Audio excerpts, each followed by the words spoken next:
Welcome दोस्तों, इस video में बात करेंगे सोशल मीडिया की वायरल खबरें जुड़ी हुई हैं अमित शाह से। रामदेव बाबा से आश्रम के अंदर कर रहा था स्वामी बलात्कार। वीडियो भी वायरल है उन बयानों की जहां 4 महिलाओं ने पूरी तरीके से स्वामी जी को एक्सपोज किया है। शेयर करेंगे इस वीडियो में आपके साथ पूरा मामला। सबसे पहले शेयर करते हैं जूही चावला से। जी हां, पिछले 2 दिनों से मामला काफी चर्चे में है जूही चावला के हवाले से। हुआ यह कि उन्होंने 5G के नेटवर्क की टेस्टिंग को लेकर के याचिका दिल्ली हाई कोर्ट में दर्ज करवाई। उसकी सुनवाई थी, सुनवाई के बीच में गाने बजने लगे उनकी पिक्चरों के, यानी कोई गाने लगा। अब हुआ यह है कि कोर्ट ने उनको 20 लाख का फटका लगाया जूही चावला को, और यह कहा है कि इन्होंने ये पूरी तरीके से जो है पब्लिसिटी स्टंट के लिए ये पूरा मामला, यानी 5G को लेकर के जो इन्होंने याचिका दायर कराई है, ये सिर्फ पब्लिसिटी स्टंट है। और तो और इन्होंने वो गाना गाते हुए शख्स की जो वीडियो थी, यानी वीडियो को वायरल भी कर दिया अपने सोशल मीडिया प्लेटफॉर्म्स में इन्होंने शेयर किया, तो 20 लाख का फटका जूही चावला को दिल्ली कोर्ट ने लगा दिया, ये कहते हुए कि आपने ये सिर्फ और सिर्फ पब्लिसिटी स्टंट के लिए किया है। वहीं दूसरी तरफ शेयर करते हैं बेंगलोर से खबर आ रही है। जी हां, बेंगलुरु में हुआ यह है कि गवर्नमेंट हॉस्पिटल में SC/ST के लोगों को वैक्सीन लगाने से हॉस्पिटल ने मना कर दिया। उन्होंने कहा यहां सिर्फ ब्राह्मण्स को वैक्सीन लगेगी। ನೀವು ಯಾವ ಕ್ಯಾಸ್ಟ್ ಅಂತ ಕೇಳಿದ್ರು SC ಅಂತ SC ಅಂದಿದ್ದಕ್ಕೆ ಇಲ್ಲಪ್ಪ SC ಗೆಲ್ಲ ಆಗ್ತಾ ಇರೋದು ಬ್ರಾಹ್ಮಣರಿಗೆ ಆಗ್ತಾ ಇರೋದು ಇದು ಅಂತ ಅಂದ್ರು। सोशल मीडिया पे वायरल है यह खबर। लोग इसके हवाले से जो रिएक्शन दे रहे हैं वो है कि in India even vaccines have cost, मतलब भारत में वैक्सीन के भी कास्ट है। वहीं दूसरी तरफ शेयर करेंगे डॉक्टरों के हवाले से खबर आ रही है मध्य प्रदेश से। 3000 यानी लगभग 3000 डॉक्टरों ने एक साथ रिजाइन कर दिया है। वजह यह है कि शुरुआती मई के महीने में उन्होंने सरकार से मांग करी थी कि हमारी सैलरी में थोड़ी सी बढ़ोतरी करें। साथ ही साथ यह भी मांग करी थी कि अगर हमें या हमारे परिवार को कोविड हो जाता है तो फ्री में इलाज होना चाहिए। सरकार ने उस वक्त कहा कि हम लेंगे फैसला, लेकिन कोई फैसला, कोई बयान सरकार की तरफ से नहीं आया, तो डॉक्टरों ने प्रोटेस्ट किया। अब प्रोटेस्ट हुआ तो कोर्ट ने इस प्रोटेस्ट को इलीगल बताया, और उसके बाद जब देखा डॉक्टरों ने कि हमारी कोई बात नहीं रखी जा रही, तो इसके बाद डॉक्टरों ने 3000 डॉक्टरों ने रिजाइन कर दिया। कितने लोगों ने दे दिया है? जी पूरे 3000 डॉक्टरों ने दे दिया है मध्य प्रदेश के इस्तीफा। वहीं बढ़ते हैं बड़ी खबर की तरफ, जहां भारत के प्रधानमंत्री नरेंद्र मोदी के हवाले से एक हैशटैग ट्रेंड कर रहा है, और वो हैशटैग है थैंक यू मोदी सर।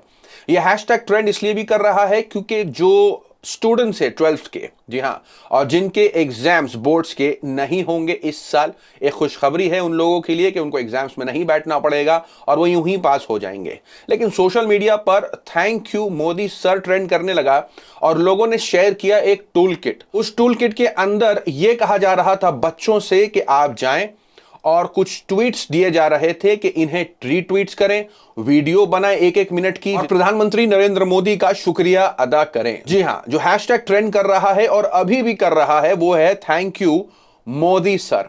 यह खबर जब सामने आई तो ऑल्ट न्यूज के को-फाउंडर ने इस खबर की पड़ताल करी कि क्या यह वाकई में जो टूल किट बताई जा रही है कि बच्चों को इसमें घुसा दिया गया है, कि वो भी एक प्रोपेगेंडा का हिस्सा बनते जा रहे हैं, जहां उनको बोला जा रहा है कि इसको रीट्वीट करो, वीडियो बनाओ शुक्रिया अदा करने वाला। तो क्या यह सच है? तो उन्होंने इसकी जांच करी, और जांच में पाया कि बहुत सारे बच्चों ने ऐसी वीडियोस बना रखी है, आपके जैसे कि आप देख सकते हैं स्क्रीन पर, जहां उन्होंने वीडियो बनाई, और जितने भी स्टूडेंट्स हैं उन्होंने वीडियो बना करके शुक्रिया अदा करा। और उन्होंने इसके साथ साथ केंद्रीय विद्यालय संगठन को टैग भी कर दिया, और यह भी कहा कि बहुत अच्छे आपने ये जो करा है, बहुत अच्छा करा है, यानी तंज करते हुए ये कहा कि आपने बच्चों को भी इसमें शामिल कर लिया। जो एक वक्त IT सेल करती थी, अब स्कूल के बच्चे भी करते दिखाई दे रहे हैं। यानी ज्यादातर जो ये हैशटैग ट्रेंड हो रहा है उनसे ये हैशटैग ट्रेंड करवाया जा रहा है। स्टूडेंट्स को सेंड किए जा रही हैं लिंक्स और ट्विटर अकाउंट्स, बोला जा रहा है रीट्वीट करो, वीडियो बनाओ, सोशल मीडिया पे इसका एक्सपोज होता है। वहीं दूसरी तरफ एक और एक्सपोज होता है, क्योंकि ट्विटर पर सवाल खड़े हुए थे कि वो भारतीय जनता पार्टी के नेताओं के ट्विटर अकाउंट को जो है रिस्ट्रिक्ट करता है, उनके अकाउंट की रीच नहीं बढ़ाता है, और यह दावा किया था नूपुर शर्मा ने। भारतीय जनता पार्टी की नेता और स्पोक पर्सन है। इन्होंने ये दावा किया था कि 5 महीने से एक भी सिंगल भी फॉलोवर मेरा ट्विटर पे बढ़ा नहीं है। ये प्रोपेगेंडा है ट्विटर का, हमें बढ़ने नहीं देता, वो सिर्फ कांग्रेस का साथ देता है, वो जो है वो लेफ्टिस्ट है, वो ऐसे उनके लिए बयान थे, तो उनका भी एक्सपोज कर देते हैं ऑल्ट न्यूज के को फाउंडर। वो कहते हैं कि 2020 की जून में लगभग 3 लाख फॉलोअर्स थे उनके, और वही दिसंबर में उसी साल 3.5 लाख हो गए थे, और फिर 5 महीने का आंकड़ा शेयर किया, कहा कि फिर उनके लगभग 20,000 फॉलोअर्स आए। तो ये तो कह रही थी कि एक भी नहीं बढ़ रहा, तो यहां तो 20-20, 50-50 फॉलोअर्स बढ़ रहे हैं। तो ये भी एक्सपोज हो जाती हैं जो बदनाम कर रही थी ट्विटर को।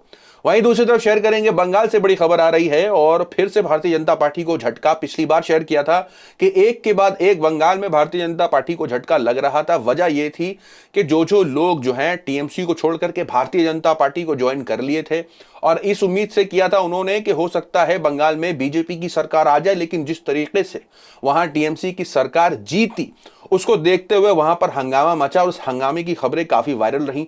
उनमें हंगामे की ये भी खबरें आई कि भारतीय जनता पार्टी के नेताओं ने टीएमसी ज्वाइन करने का फैसला कर लिया। तो उसी के हवाले से एक और बड़ी खबर आ रही है।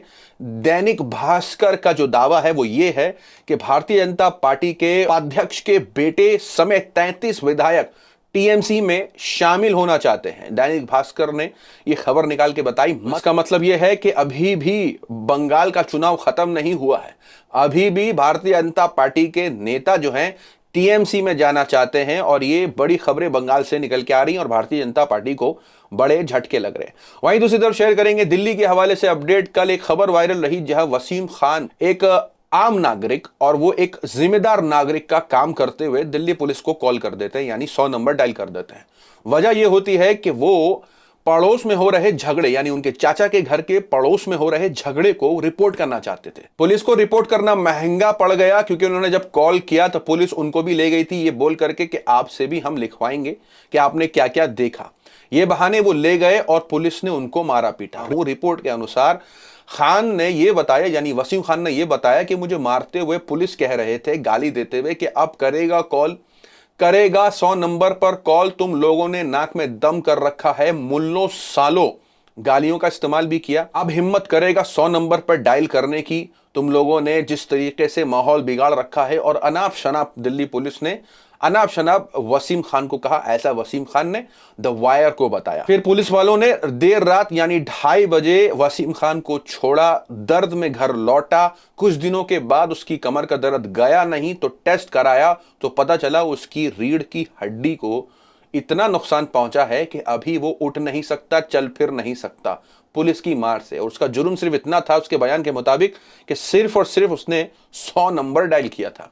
तो एक बड़ी खबर निकल के आ रही है। तो वहीं दूसरी तरफ आपके साथ शेयर कर दें कि अमित शाह के हवाले से एक अपडेट। जी हां, अमित शाह आ चुके हैं, और अमित शाह जो आए हैं उन्होंने बयान दे दिया है। बयान पर पत्रकारों के रिएक्शंस आने लगे हैं।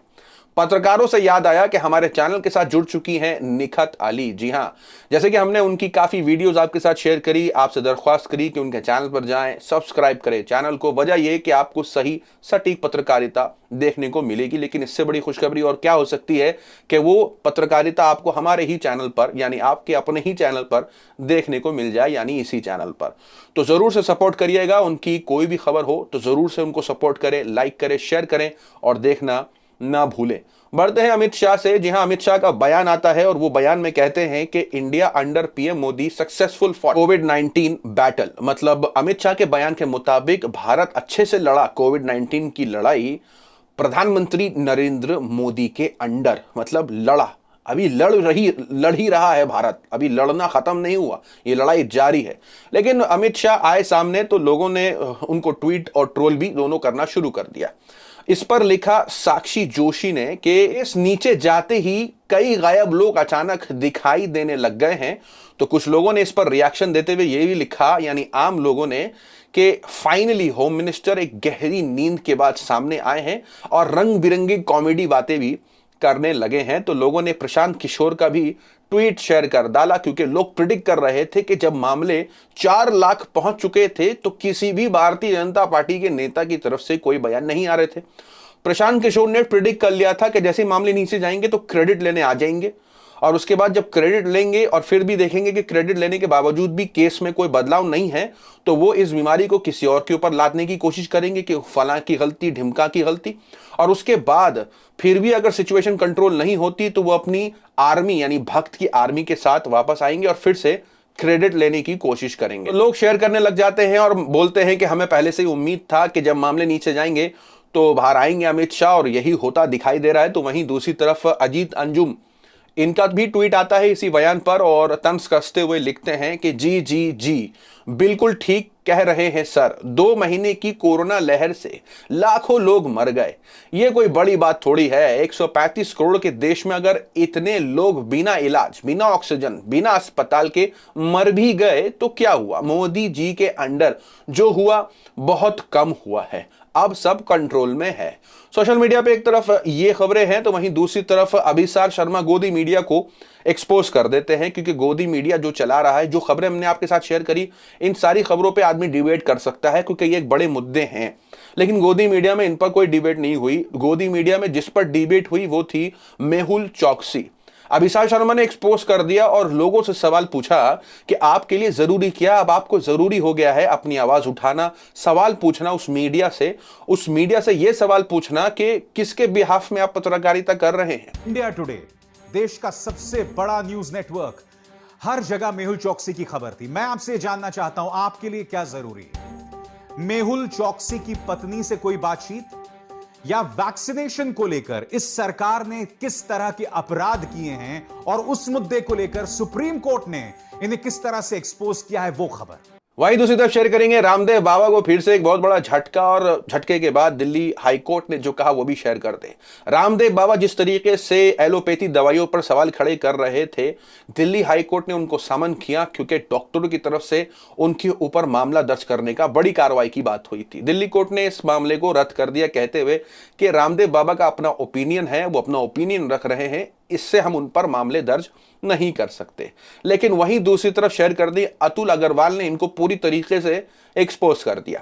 हुआ यह है कि रामदेव बाबा अपने बयानों में जिस तरीके से हॉस्पिटल्स के रेट्स के बारे में बात करते हैं कि हॉस्पिटल में जो बेड्स के रेट्स हैं वो 5,000 हैं, 4,000 हैं, 6,000 हैं, दवाइयाँ इतनी महंगी है, तो वो अपनी आयुर्वेदिक दवाइयों को बेचते हैं ऐसे कि ये लोगों के लिए अच्छी है, फायदेमंद है, सस्ती सुविस्ती है। लेकिन रामदेव बाबा को हिंदी खबर के अतुल अग्रवाल जो कि होस्ट है चैनल के, वो एक्सपोज कर देते हैं और कहते हैं कि आपके खुद के टेंट जब आप लगाते हैं और उसके अंदर जब पेशेंट को रखते हैं, खुद आपके कितने रेट होते हैं उस टेंट में बैठ के।